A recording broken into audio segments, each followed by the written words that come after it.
Jika Perang Dunia Ketiga benar-benar terjadi, para analis geopolitik memperkirakan konflik tersebut kemungkinan melibatkan dua atau lebih blok kekuatan besar dunia. Sejak akhir Perang Dingin, dunia tidak lagi terbagi secara resmi seperti era Amerika Serikat melawan Uni Soviet.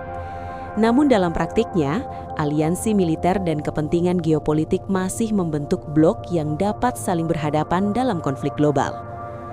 Blok pertama yang sering disebut adalah Aliansi Barat, yang dipimpin oleh Amerika Serikat dan organisasi militer NATO. NATO terdiri dari puluhan negara Eropa dan Amerika Utara seperti Inggris, Prancis, Jerman, Italia, dan Kanada.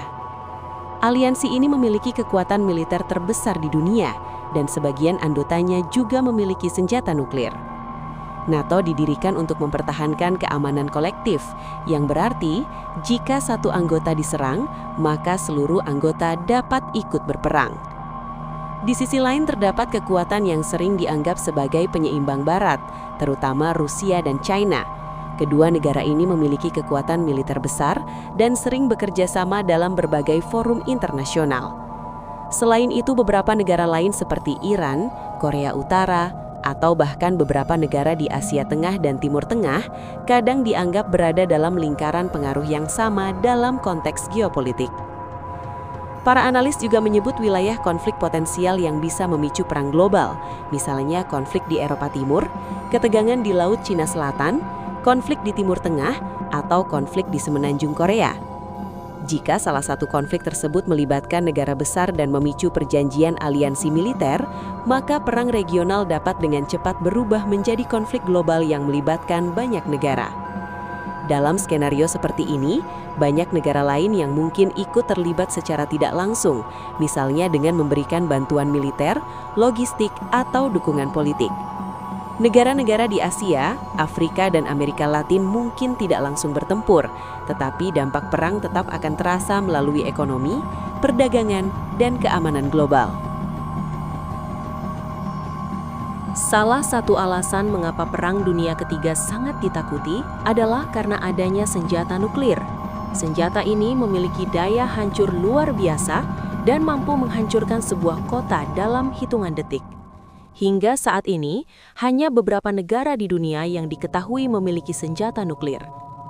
Menurut laporan Federation of American Scientists dan International Campaign to Abolish Nuclear Weapons atau ICAN, terdapat 9 negara yang memiliki senjata nuklir.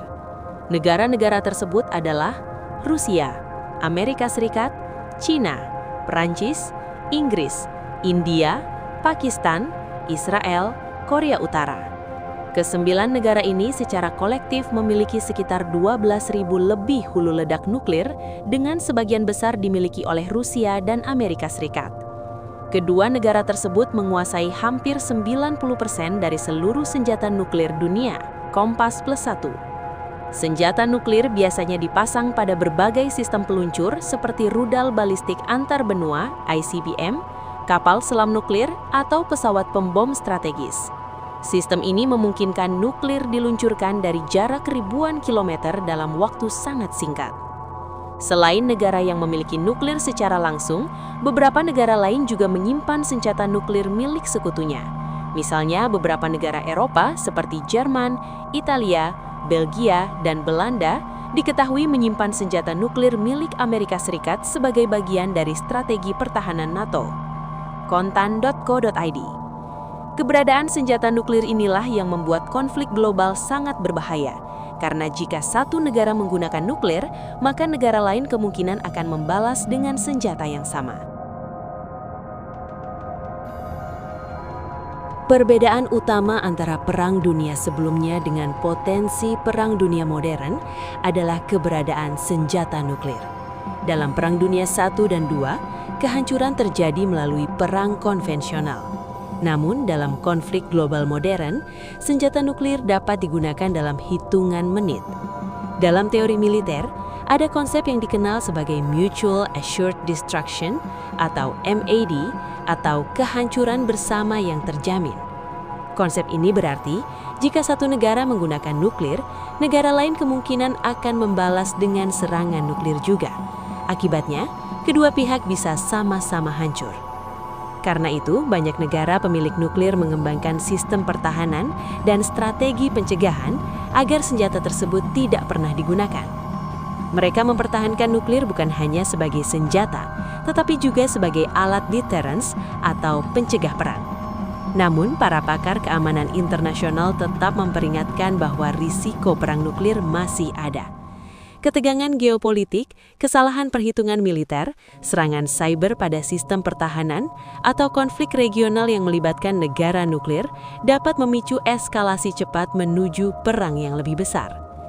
Jika perang nuklir terjadi, dampaknya tidak hanya menghancurkan negara yang diserang, tetapi juga bisa memicu krisis global seperti musim dingin nuklir, gangguan iklim, krisis pangan, dan keruntuhan ekonomi dunia.